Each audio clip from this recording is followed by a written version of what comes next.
Vous savez, le gouvernement congolais avait annoncé en février 2022 un accord avec le groupe Ventura de M.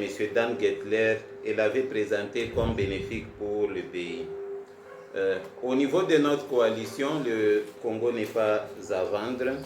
On avait contesté la position du gouvernement parce que nous avions soulevé notamment 4 préoccupations qui ont soutenu notre contestation. Aujourd'hui, 3 ans plus tard, on a essayé de raisonner au niveau du Congo n'est pas à vendre et à proposer ce qui pourrait être imaginé comme un accord juste pour le Congo. Parce que la question c'était souvent, oui c'est un mauvais accord, mais quelle est l'alternative par rapport à cet accord? Et pourquoi c'était important pour la société civile et les acteurs locaux de réfléchir sur la question? Parce qu'au niveau des États-Unis, où l'homme d'affaires Dan Gettler était sanctionné, il y avait une sorte de négociation avec l'administration pour voir dans quelle mesure ils peuvent alléger les sanctions.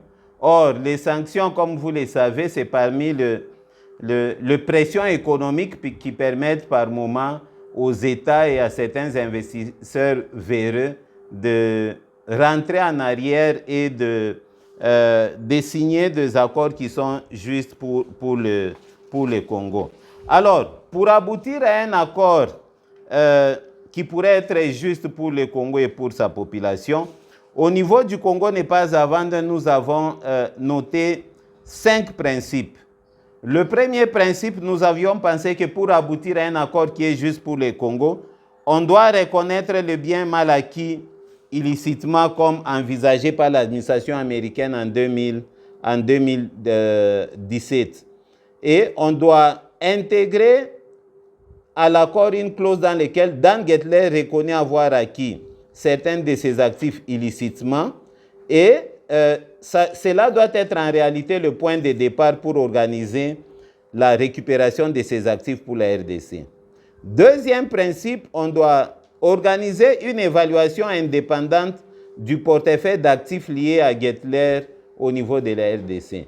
Donc, il faudrait une évaluation en réalité complète des acteurs indépendants pour essayer de décider correctement. Le troisième principe, c'est mettre en place des mécanismes de restitution qui sont clairs et transparents et supervisés par les parties prenantes indépendantes, afin de permettre une restitution efficace des actifs acquis illicitement par les entreprises liées à M. Dan Gettler, sans imposer de conditions à la RDC, y compris des conditions financières. Quatrième principe, c'est indemniser la RDC pour les dommages provoqués par les acquisitions illicites des actifs du groupe Ventura. Cette compensation devrait refléter les véritables valeurs des actifs et devrait représenter les véritables valeurs des actifs et des dommages subis par la RDC. Comme nous l'avions mentionné précédemment, l'évaluation que les CENPAV avaient fait à l'époque, on a considéré que ces dommages subis avoisineraient 2 milliards de dollars. Le cinquième principe, on ne doit pas arriver à un accord avec les groupes Ventura sans abandonner totalement les charges qui ont été mises sur le dos des lanceurs d'alerte et certaines organisations de la société civile qui sont poursuivies à travers certaines juridictions pour avoir dénoncé l'opacité autour de transactions financières de l'homme d'affaires Dan Gettler au niveau de la RDC.